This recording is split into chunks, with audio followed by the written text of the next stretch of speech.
안녕하세요. 심리 읽어주는 남자 A준입니다. 제가 오늘 오랜만에 이렇게 유튜브를 촬영하게 됐는데요. 아이를 키우고 있는 입장에서 어떤 세팅된 공간에서 유튜브를 촬영하는 게 쉽지 않더라고요. 그래서 사무실에서 촬영하거나 혹은 암막 커튼을 쳐놓고 그리고 굉장히 조용한 공간에서 촬영을 여태까지 진행을 했었는데, 지금부터는 아이디어가 생각난다, 그래서 유튜브를 촬영해야겠다 이런 생각이 들면 그냥 바로 이렇게 유튜브를 촬영하는 형식으로 진행을 해야 하지 않을까 이런 생각을 했습니다. 그래서 외부에서 진행을 하게 될 수도 있고, 등산을 하다가 아이디어가 떠오르면 유튜브를 촬영할 수도 있고요. 이렇게 장비를 항상 조금씩 챙겨 다니면서 유튜브를 어떻게 하면 조금 더 많이 생산해낼 수 있을까 이런 생각을 조금 하면서 오늘 이렇게 촬영을 하게 됐습니다. 그래서 여러분들에게 오늘 소개해드릴 컨텐츠는요, 술 먹은 다음날 왜 나는 우울해지는 것일까 라고 하는 아주 재미있는 컨텐츠를 가지고 왔습니다. 과연 술 먹은 다음날 왜 우리는 우울해질까, 이 컨텐츠를 여러분들에게 한번 소개해 보도록 하겠습니다. 왜 우리는 술 먹은 다음날 우울해질까요? 심리학적인 대답을 해드리기 이전에 여러분들이 술 먹었던 어떤 상황들을 좀 떠올려 보세요. 일단 실연당해서 술을 약으로 쓰시는 분들이 계십니다. 그래서 그 사람을 잊고자 이렇게 마시는 술들, 그런 거 말고요, 기분 좋게 친구들과 만나서 술 한잔 하는 거, 그리고 되게 맛있는 거 먹으면서 술 한잔 하는 거, 보통은 우리가 이런 상황을 떠올렸을 때는 되게 좋은 기분에 술을 마십니다. 그렇기 때문에 전제는 좋은 사람들과 좋은 안주에 술자리를 가져서 굉장히 행복감을 느꼈었던 그러한 우리가 일상적인 것들에서부터 먼저 출발을 해보도록 하겠습니다. 그리고 술을 먹지 않았어도 친구들과 굉장히 화목한 시간을 보내고 좋은 시간을 보내고 집에 돌아오면 심하게는 밤에 혹은 그 다음날 아침에 굉장히 우울해지는 현상이 있어요. 밤에 굉장히 센치해진다던가, 아침에 일어났는데 굉장히 기분이 좋지 않다던가, 이렇게 자신의 감정을 좀 읽을 줄 아시는 분들, 그리고 자신의 감정에 좀 민감하신 분들은 이렇게 기분이 좋았다가 오늘은 왜 기분이 안 좋지?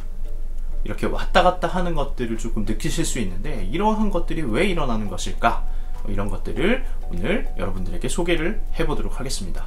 일단 아까 말씀드린 것처럼 술을 마셨을 때, 우리가 좋은 사람들과 술을 마셨을 때 예를 먼저 들어드릴게요. 요즘에 코로나 때문에 밤 10시까지 밖에 식당들이 하지 않죠. 그리고 5인 이상이 모일 수 없기 때문에 4명에서 이렇게 술을 한잔 하거나, 아니면 정말 절친들 한두 명 이렇게 모여서 한 잔씩 합니다. 그래서 1차, 2차를 굉장히 빠른 시간 안에 술을 먹다 보니까 오히려 우리가 6시부터 만나서 혹은 7시에 만나서 식사를 하면서 고기를 먹으면서 소주 한 잔을 하고 2차를 가서 맥주를 먹는 시간이 부족하다 보니까 한 공간 안에서 굉장히 많은 양의 술을 더 먹게 되는 현상을 이번 그 코로나 시국에 발견을 하게 되는 거죠.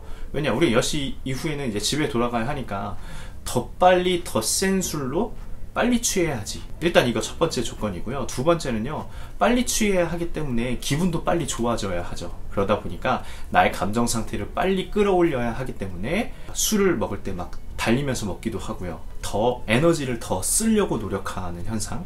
그래서 어떤 현상이 일어나냐면요, 술을 먹으면 기본적으로 뇌 중추에 되게 좋은 현상이 일어납니다. 근데 이거는 사실 다시 말하면 좋은 현상이 아니죠.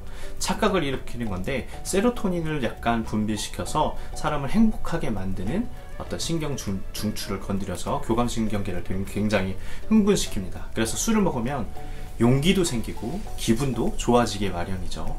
그런데 어느 역치각 이상이 넘어가게 되면 당연히 뇌에서 그 신호를 부정하기 때문에 다음날 숙취도 느끼고요, 오바이트도 하게 되고요, 어떤 신체적 이상을 느끼는 것, 그걸 과하게 먹었을 때라는 것이죠.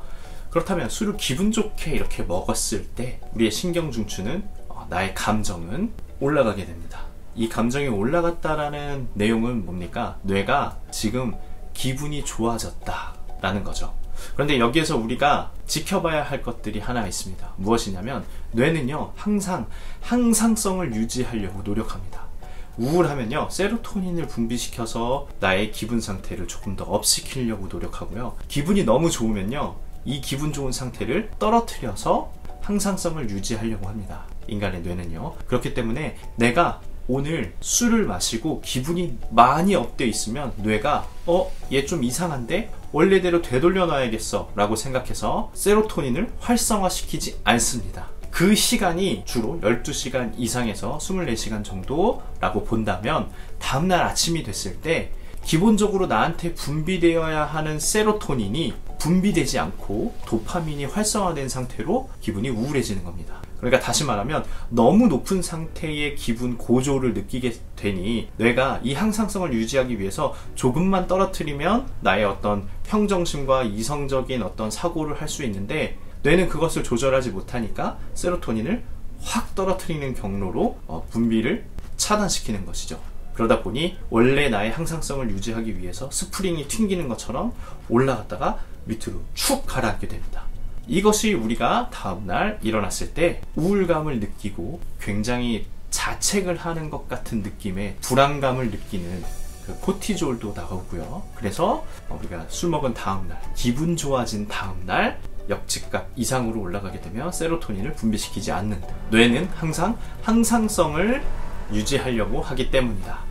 이렇게 여러분들이 생각하시면 좋을 것 같습니다. 그래서 너무너무 기분 좋은 일, 그리고 너무너무 기분이 안 좋은 일, 이렇게 어떤 극단적인 양극에 있는 감정들을 사실은 느끼는 것들이 쉽지 않습니다. 그렇기 때문에 우리가 어떤 매개체로 술이라는 것을 사용하고요. 그리고 물질적인 것들을 사용하게 됩니다. 그래서 세로토닌을 굉장히 많이 올려놓으면 다음날 우울해질 수 있다. 그래서 너무너무 기분 좋은 일, 너무너무 기분 나쁜 일 이런 거에 초점을 맞추기보다는 내가 오늘 하루 조금씩 이렇게 행복감을 느끼고 있는가. 기분 좋은 사건들이 너무 기분 좋은 사건이 많은 게 아니라 소소하게 기분 좋은 사건들이 많은가, 혹은 내가 기분 좋은 것들을 만들어낼 수 있는가, 이런 것들에 초점을 조금 맞출 필요가 있습니다. 그래서 이 조절이 잘 안 되는 사람을 조증이라고 하고 그 다음에 우울증이라고 이야기를 합니다.